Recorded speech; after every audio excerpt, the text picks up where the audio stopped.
Hello guys, Ryan from Husky Moving here, Arlington, Massachusetts. We are a full-service moving company serving greater Boston area. We do disposal. Sorry, I'm driving. My dog is eating tape. Please don't eat that. We do disposal. We do handyman work. We do light plumbing, artwork mounting, TV mounting. What did I do this past couple days? I hung a swing on a front porch for a new listing for a real estate friend of mine. Hung a couple of bathroom mirrors. Hung some installation artwork, stuff like that. So a lot of random stuff that you don't think of, typical like moving company, but try to get it done. It's the big guy Mason for the video. We are going to the dog park because I took the day off. It is Sunday. I needed a day off. Summertime in the moving business gets a little crazy, and any of you who are in this business know eventually with the heat and the long hours and the endless demands for your time and energy, your body breaks down, your mind breaks down, and I don't mean figuratively, I mean literally it breaks down. So you gotta be careful. I'm trying to get better about managing my time and energy and understanding that this is a marathon, not a sprint, which is not always my strong suit for sure. This little ghosty making an appearance. She wants to get up on the seat there, but I have all my tools up there. So she's baffled as to what to do. Anywho, point of this video, I had an estimate this morning. I figured I would talk about it a little bit because it brings up some interesting issues that we run into in the moving business or any business that revolves around estimates, construction, landscaping, masonry, any kind of service business. So I go to a job.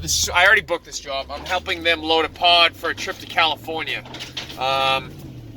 It's a two-family house. I'm doing one floor of it plus a basement.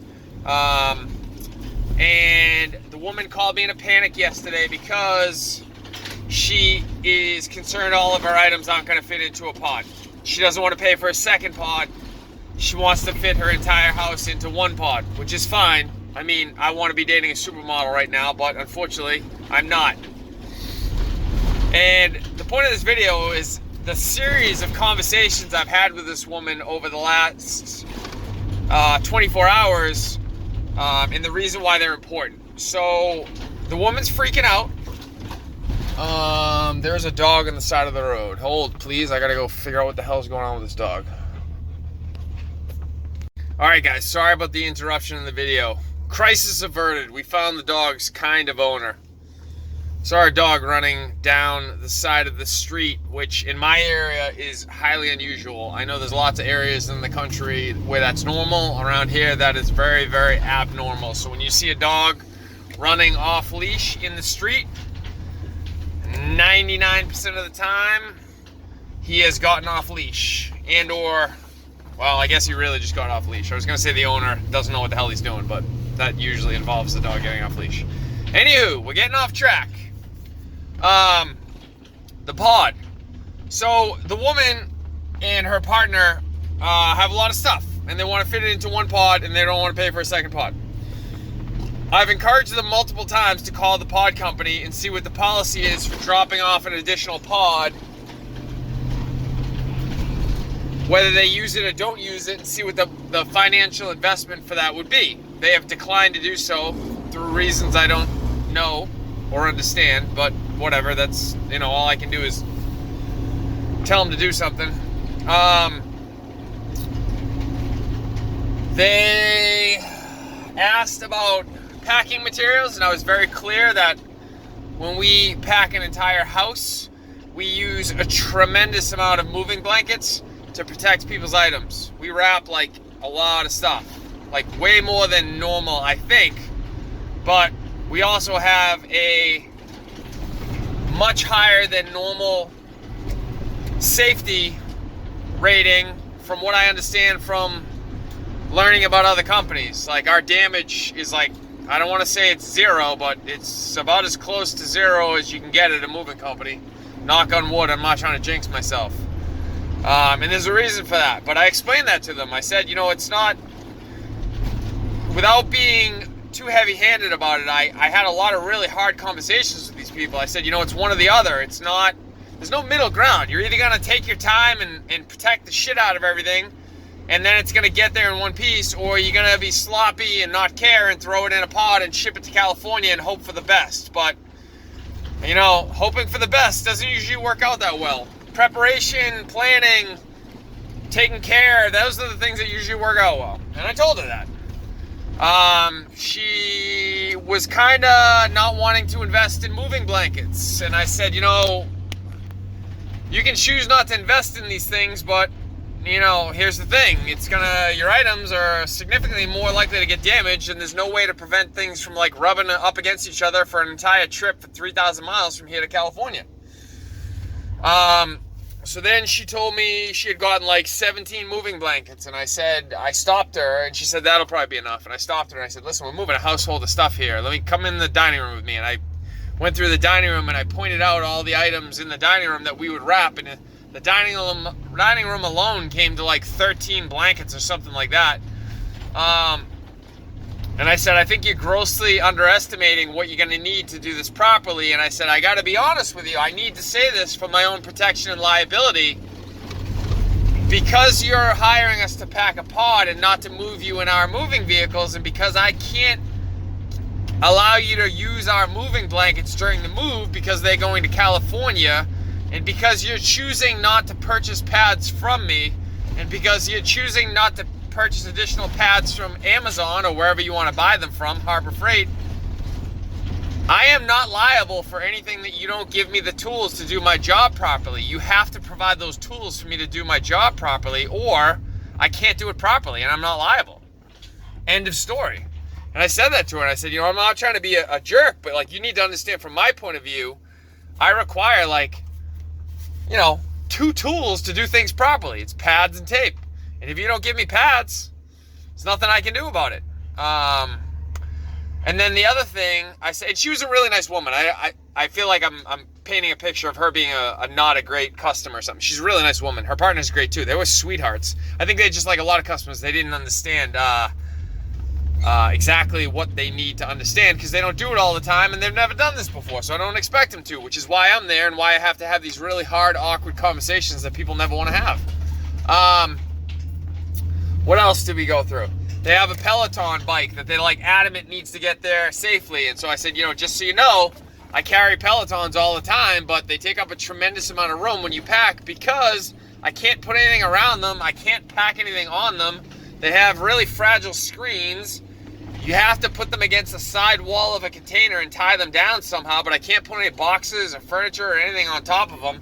So they basically eat up a giant amount of room. And there's not a whole lot of ways that you can avoid that from happening. Like, I could theoretically put some couch cushions in that space, but, like, realistically, the couch cushions are the least of our issues, blah, blah, blah. And it just is what it is. And I said to him a number of times, I said, you know, I consider myself to be pretty much the best in the business when it comes to packing. I think I'm an amazing packer of spaces, whether it's trucks, basements, bathrooms, pods, whatever you want to pack. I'm dope.